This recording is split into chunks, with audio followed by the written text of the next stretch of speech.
right now, firefighters are working to contain a wildfire in southeastern Colorado. So far, it's burned about 2 square miles near the John Martin Reservoir west of Lamar. Last night, the Benton County Sheriff says it's about 30% contained. They've been using 3 air tankers and state assets working to put it out. No word yet on the cause. An 83-year-old man from Park County is facing an arson charge connected to the Badger Creek fire that started last Wednesday. The Sheriff's Department says Robert Hennehan started a fire on his property on April 12th, despite the county being under a burn ban at that time. It grew into a 41-acre wildfire that authorities say caused evacuations and even some property damage and hurt a firefighter. Hennehan is due in court May 15th. Several animals died after a fire broke out at a popular gator farm in southern Colorado. Colorado Gators Reptile Park is in Alamosa County. That's about 20 miles from the Great Sand Dunes. This is really popular for a lot of families. 9 News reporter Brianna Fernandez is following the story. She joins us now in the studio. And Brianna, people across Colorado are really sad to hear about this. They are. This was a well-known alligator farm in southern Colorado. It has been a popular landmark for years. Many families tell us they are devastated by the news. It all started at 4:30 yesterday morning. Fire crews received a call about a massive fire inside of Colorado Gator Farm. You are seeing the pictures right there. The Alamosa County Sheriff's Office says the fire was contained to one building on the park's property, which is the reptile barn. Most of the rescued cats, snakes, lizards, and parrots inside were killed. All of the alligators were in an outside enclosure when the fire started and were not hurt, as well as the animals in the fish building. The farm has rescued hundreds of animals over the last 40 years, and this was more than a tourist attraction. For many, this was a family tradition going back to decades. Yeah, they were always friendly. I think that's all the family, the same family, you know, and they just kind of brought in new generations just like everybody else had. It was just a tradition that we carried on, you know, that we were just like, oh no, like what if it's completely gone now? So it was just kind of sad, really sad.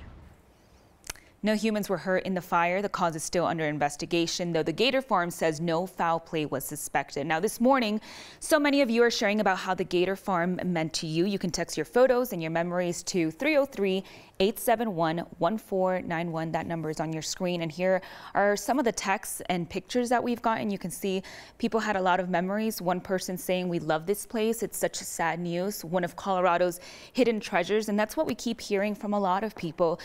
Corey, Jordan, you can see a lot of smiles in those pictures of those great memories that families have. And we featured the Gator Farm here on 9 News Mornings in the past as well. So we also have that personal connection here, Brianna. Yeah, I mean, hearing these stories especially from the woman that we spoke to, it was heartbreaking because she says that she takes her kids there and she used to go when she was a little girl, so her family took her. So you can see it's a tradition for them. Yeah, so sad. All right, Brianna, thank you. A man from Denver is facing charges for sexually assaulting a woman he met on a dating app. Now police are concerned there may be more victims out there. 35-year-old Stephen Matthew was arrested at the end of March. According to arrest documents, he met the victim on the dating app Hinge. The woman told police they had gotten breakfast and he invited her back to his home. The arrest documents say her next memory is waking up at her home with paramedics around. The documents say Matthews is a cardiologist. If you know of anyone who might have gone through something similar or have any other information, you are asked to call police at the number on your screen. It's 720-913-6040.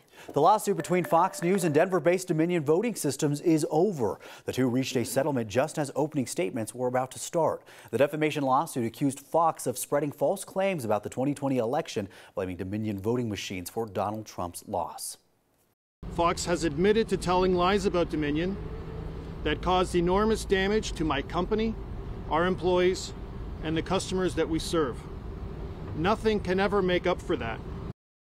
Fox News has acknowledged its on-air statements about Dominion were false. Yesterday's settlement was about $787 million. That's about half of the $1.6 billion the lawsuit demanded. But it is still the largest publicly known defamation settlement in U.S. history involving a media company. And Dominion still has pending lawsuits against other right-wing media outlets and several allies of the former president. Fox News isn't out of the woods just yet. Another voting technology company, Smartmatic, is also suing Fox for defamation. They say Fox also knowingly made false statements about them after the 2020 presidential election. The man accused of shooting a teenager who rang his doorbell is set to be in court. Andrew Lester faces 2 felony charges in the shooting of Ralph Yarl in Kansas City.